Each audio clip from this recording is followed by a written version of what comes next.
Welcome to Real Life with Jenny. My name's Jenny Senaparatna. Grab your favorite drink, get a snack, and we'll get started. Today I have Earl Grey with cream and sugar, of course, and I have pretzels filled with peanut butter that I got at a women's retreat, and my goodness gracious, they are delicious. So let's get real. I want to talk to you a little bit about the land grab of 2024. Now, I've said before, we live in a trailer court. And so that means that you have a very small yard. Not a problem. We have a very small dog.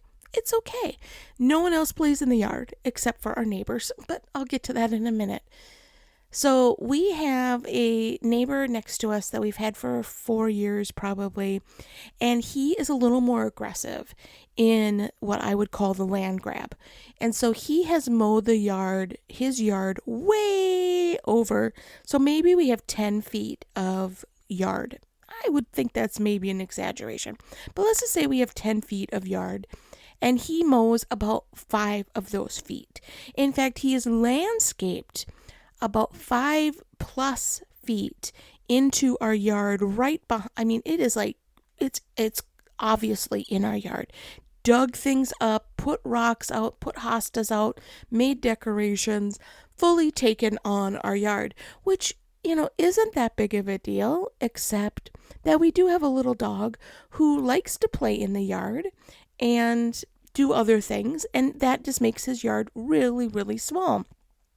So this year, I think it was in January, February, because it was kind of a quiet move out, we got new neighbors. And so we decided to do the land grab. And we were going to go on the line because it's very obvious where one person's yard starts and another one stops, at least in my personal opinion. But hey, what do I know? And so,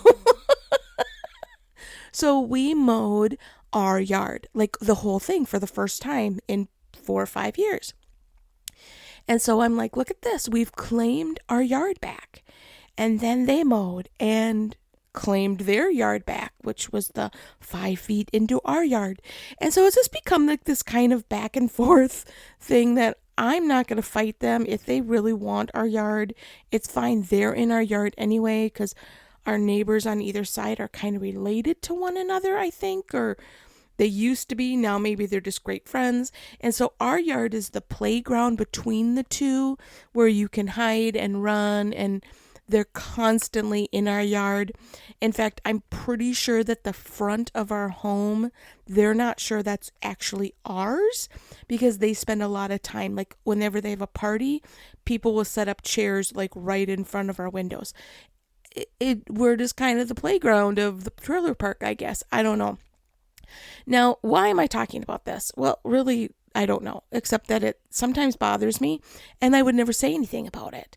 I actually am the person that will go to a restaurant, order a cheeseburger, they will bring me chicken nuggets, and I will be like, I will eat the chicken nuggets and just not worry about it. Or I'll order a cheeseburger, and they put something funky on it, and I will just take it off. The reason I use my apps is because I can like take mustard off of things. When you're ordering like a cheeseburger at McDonald's, you can say no mustard, because I actually despise mustard. I think it's really gross. I know some of you are just like, I can't even fathom that. But I have learned to tolerate it because I don't like to ask for no mustard, because that just feels way beyond, like that just feels weird to me to like be that aggressive. Say, could you hold the mustard? Just seems like that's just too aggressive. And then when they don't, I would never complain that they did not hold the mustard. Like that would just not be something I could do. And in fact, the other day I went out with a girlfriend, and for dinner I had a bagel and cream cheese. And I got the bagel. I did not get the cream cheese. Did I go and say, I actually paid for this cream cheese? Could I get it? No, I did not. I thought it's not that big of a deal. It's $1. I'm going to let it go. I'm not going to worry about the cream cheese. And from the cheapest person on the planet, like that means something, because I'm not going to complain. That's just not. My expectations for my life are really low. And so when we were in Hawaii in February, God really spoke to me in some really serious ways. Like, I really felt like he was a little more stern with me than he has been in a long time. And he was like, why are you expecting so little from me? Why are you expecting so little from me? I kept hearing it over and over and over again. And it was just like, Lord, because I don't want to be greedy. Like, Lord, I don't want to be discontent. Like, that's not a thing I want in my life. In fact, I believe that you should be content in anything. Like, that's just, we live in a trailer. We don't have a ton of money, but I have great friends and I'm just really content. I don't need things to be brand new, and I don't need a brand new phone, and I don't need those kind of things. I'm really content with where I am. And that's not saying that it's bad to be there, but God was like, why are you expecting so little? Why are you expecting so little? And I just really have been struggling with that because I know it's my year of rewriting, right? Like, I know that. And I know that this land grab was kind of my like, hey, let's take it back. Like, we want our yard. We don't have much of it. It would be nice to have a full yard. Now, am I going to go to the neighbors and complain? No, I'm not, because it's just land and it really doesn't matter. It's just grass, land. It's not land. That makes it sound like we've got acres of land. It's grass, people. Like, I'm not going to fight my neighbors. If they want to mow more than they need to, let them mow more than they need to. It is fine. But what am I expecting from God? And so that's kind of where I'm at right now. I'm really walking through this and really honestly, like, struggling because I don't know how to expect more. I have spent, and I was actually talking with my sister about this. We went out to the same place that did not give me the cream cheese. So this time I did not order the cream cheese. I just ordered the bagel because I thought, I'm not wasting my money. Anyway, I was sitting down and she was like, I've known you all of her life, right? She's a few years younger than me. And she was like, I've never known you to expect people to do more than you figured they could. Like, you have got such extreme low expectations of your life. You've never wanted to be anything more than just a pastor's wife.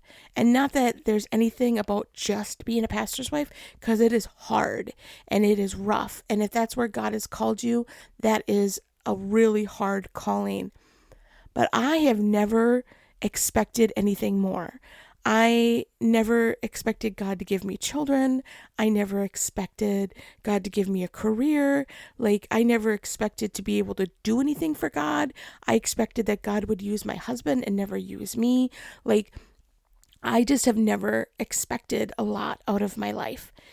And so it has been really like deep down surgery happening with the Lord right now, that I feel like when we were in Hawaii, I'd be standing there on the beach and God would say, why do you expect so little? Look what I can give you. Because he knows that the beach is soothing to my soul. Like, it's actually physically healing to me because my soul is so broken sometimes and my heart is so broken. And I sit there, and you kind of know my story. Like, I haven't had the easiest life. And I sit there and I feel like when I hear the waves of the ocean, God heals me. And he's like, why are you expecting so little from life? Why are you expecting that I can't do mighty things in your life? And Hawaii was just a healing time for me, that I just realized that the Lord's generosity is beyond my expectations. And I obviously, because my expectations are pretty low. And as I've been reading through the Bible and thinking through the Bible and meditating on the Bible these last few months, and the people and the stories that the Bible tells us about, there are people that were discontent in the Bible, like the Israelites, right? Like, they were always complaining, but the Lord always answered their prayers. And he always, like, when they were hungry, he sent manna. When they wanted something sweet, he sent honey. He sent quail. He came in and he did things that were so miraculous, even though they were grumbling and complaining. And that's really hard for me because I don't like to grumble and complain. I don't like to make anybody else's life difficult in any way, shape, or form. In fact, that is why I hate choosing restaurants, because I do not want to be the reason that you're somewhere that you don't want to be. Like, I just don't want to be that person that puts you in a restaurant that you're like, oh, great, now what am I going to eat? So I just don't like to put people in that situation. I would rather suffer myself. And as I'm reading through the Bible and I'm seeing people ask the Lord for these big, amazing things, God is stirring in me. Why am I not asking for big, amazing things? Why am I settling for the scraps of life, right? Why am I settling for these things that are not necessarily the best? Not that I am going to go out and buy a new house and like change our lifestyle, because I enjoy living simply. It is part of my passion is to live simply, but I can expect God's generosity. We are going to Sri Lanka in just under a month now, and I cannot believe it's almost here. But I have to tell you, my expectations are pretty low. Not because I don't love Sri Lanka. I actually love Sri Lanka. It's one of my favorite places in the entire world. But I know how much money it has cost us to get there. Like, I know how much money it's cost us to get there, and we have not been able to, like, it's been hard. It's been a very hard struggle and a sacrifice to get that kind of money together. It has not been an easy thing. And so I'm like, Lord, we can't spend a lot of money in Sri Lanka because we have used it all to get there.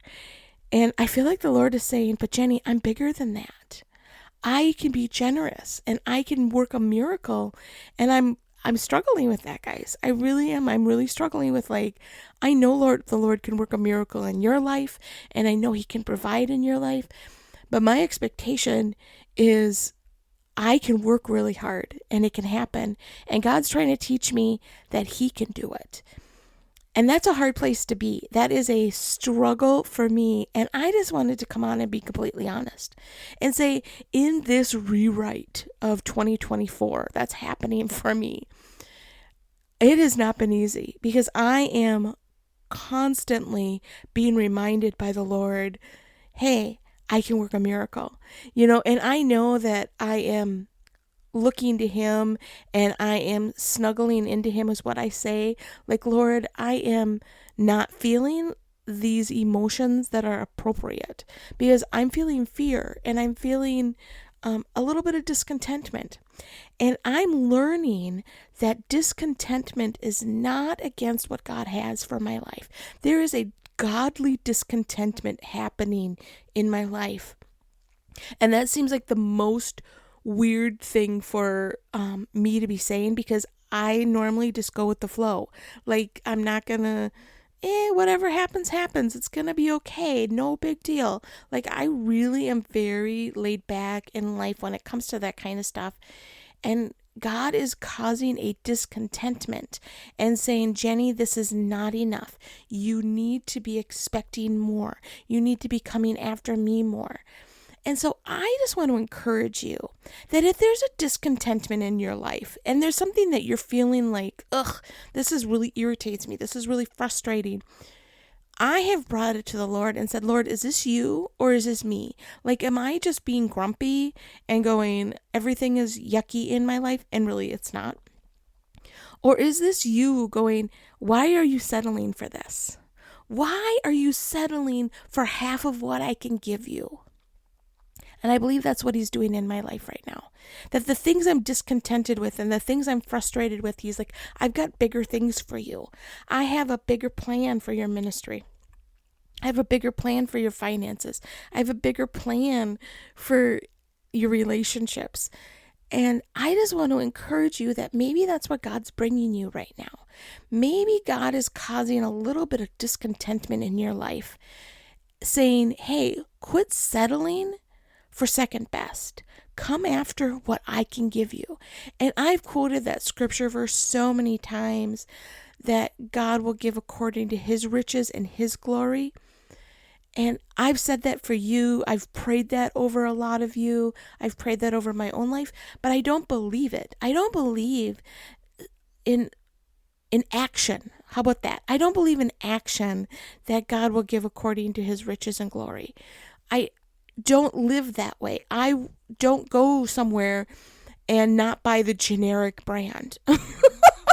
Like, that is just, wow, I can't even like fathom that. In fact, I went to a garage sale the other day because I'm garage sailing this summer for clothes, because I need some clothes for Sri Lanka, because I don't own clothes that are good for summertime. Like, that's just not, I spend my money if I'm going to do it on a sweatshirt.